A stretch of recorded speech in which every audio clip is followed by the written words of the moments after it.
fire was detected 3 hours or so after it had started by a newspaper carrier who happened to be going past the house. Had their monitoring been in place, probably none of this would have happened, or would have been at an absolute minimum. Mom and Dad had discussed a fire escape route for themselves, but they'd never practiced it. They're in the dark, they've got smoke detectors making noise, there's no power, and they are probably disoriented. It's 2 o'clock in the morning, they don't quite know what's going on, and they've got choices. They can try to go out this window that they've never tried before, or they can try to go out down the hallway and see what that avails them. Unfortunately, opening the door was what took my mother's life.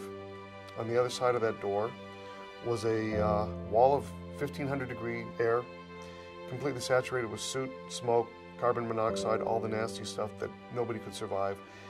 And here's the end result of all that. After the first responders were notified by the newspaper carrier, they're right up the street. They were here in, I think, probably less than a minute. The difference between with and without monitoring, 3 hours. They only take a moment to get here, but they have to first be notified. If people had been able to respond when this first happened, Mom and Dad would still be together today. Instead, Mom's gone. And when I look at this, the dollar amount necessary to have had the monitoring in place versus the loss that we see around us and the loss that we feel in our hearts and in our lives, Mom's not here anymore. How do you put a price tag on that? How do you put a value on that? There's smoke detectors that went off here, and then they overheated and melted and died. Had they been monitored, I think my mom would be here to talk about this.